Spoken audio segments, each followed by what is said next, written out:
Hello, everybody. Welcome to today's daily devotional. Our thought today is going to come from 1 Timothy chapter 6. Starting in verse 6, Paul says, "Godliness with contentment is great gain." Entire sermons have been built on verse 6 because there's so much application there. The term godliness means the desire to please God.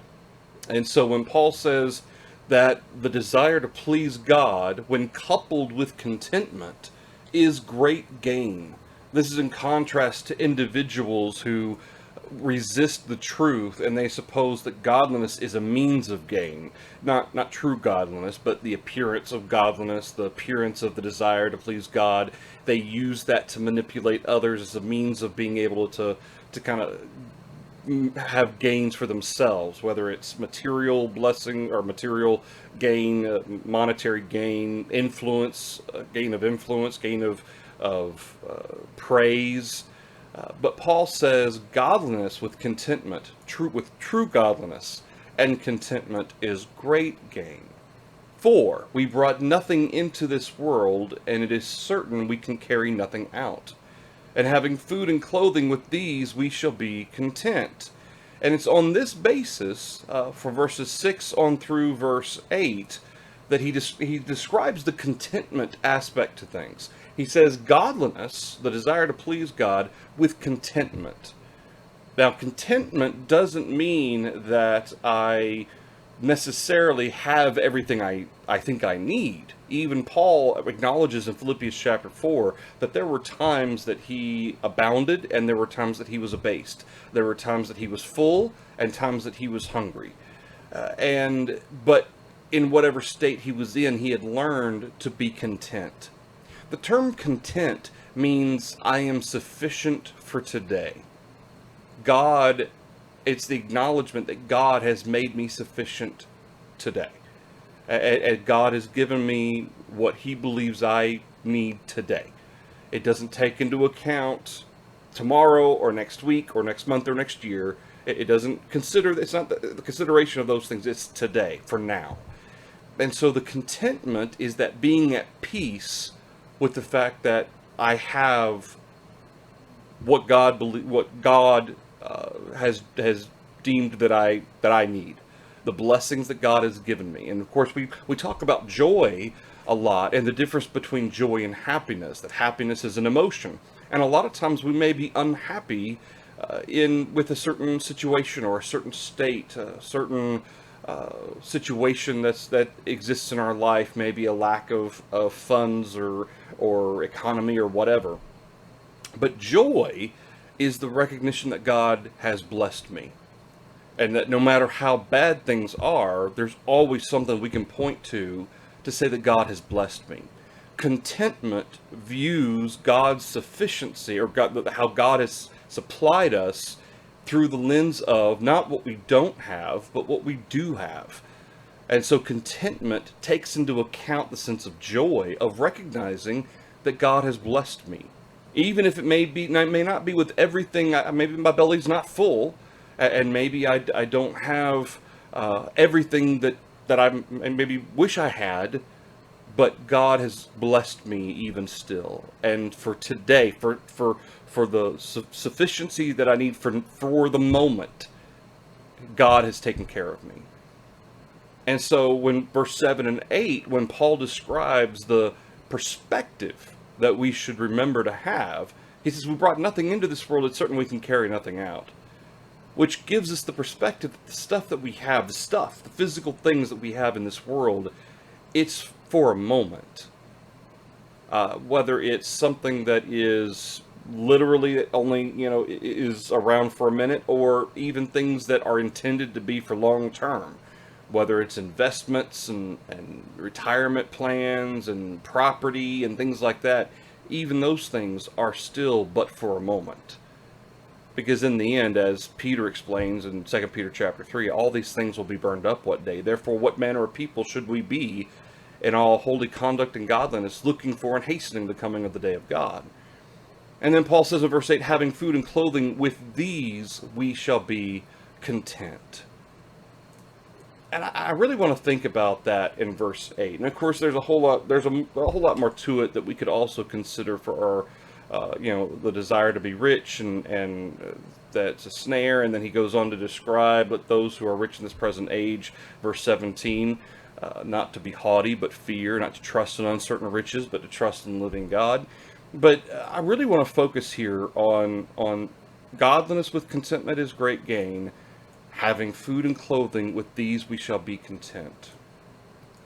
Most in our society, here in America anyway, would not be content with the basic necessities of life. Because the basic necessities of life, that standard or that definition has changed quite a bit. It's not just survival, it's survival and the things a person needs to be connected in our society. And so this is why cell phones have been kind of defined as a necessity. High-speed internet has begun to be defined as a necessity. Things that aren't really needed for survival are starting to be defined not just as luxuries or things that's nice to have.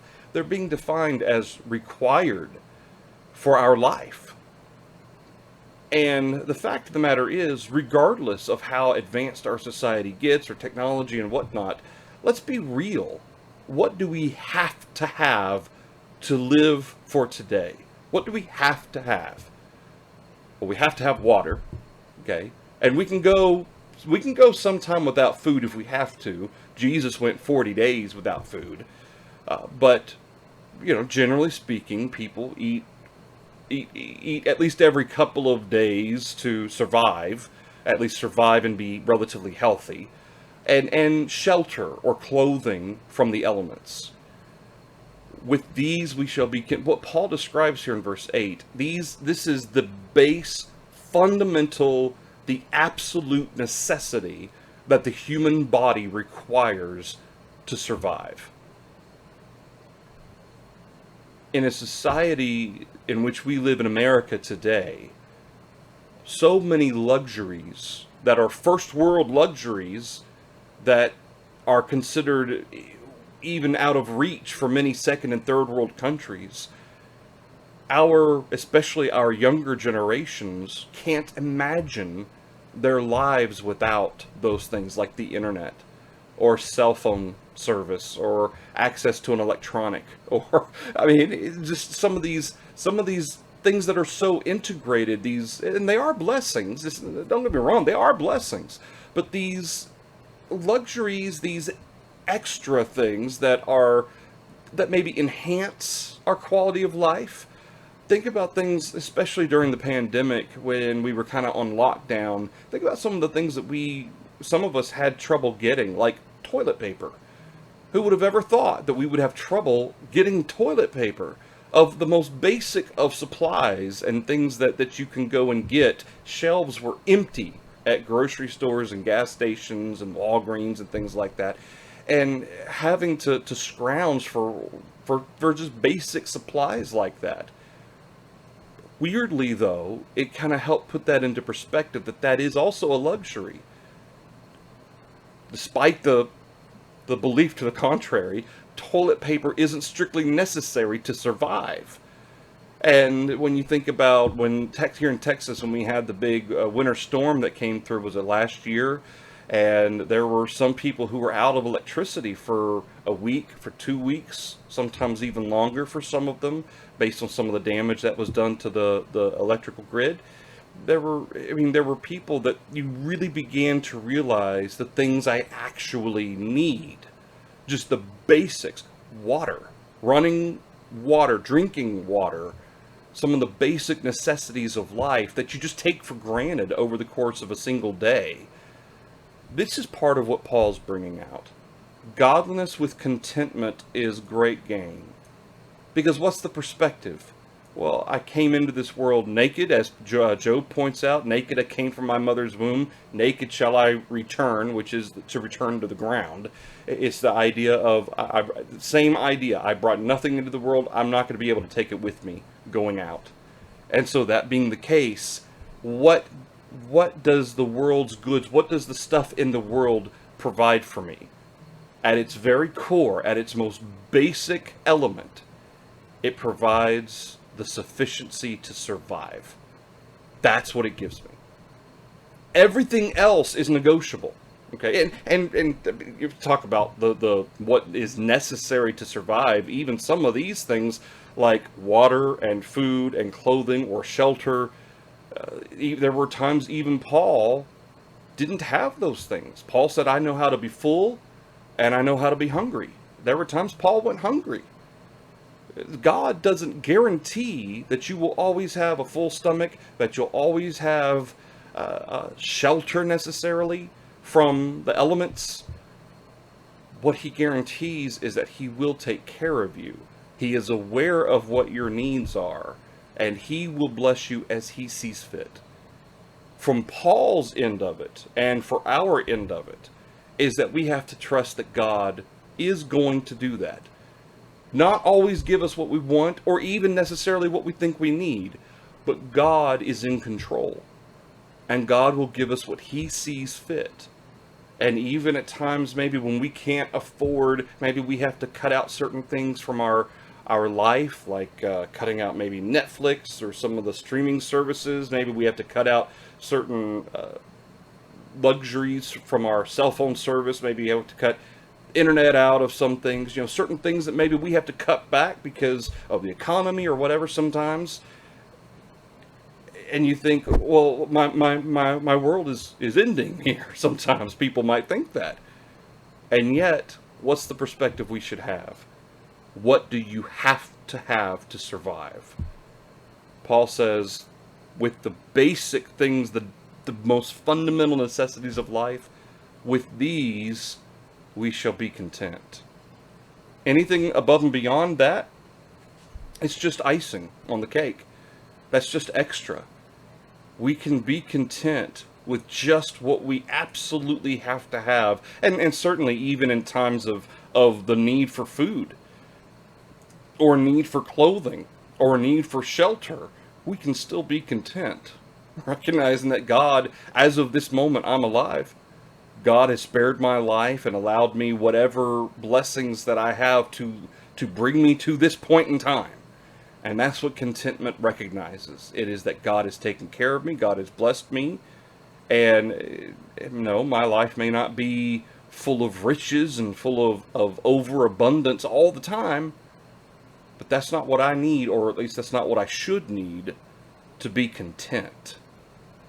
And contentment, especially with our younger generations, our younger children growing up in our society, contentment, and this is true of any age group regardless, but contentment is a quality that is lacking in a great many people in our world.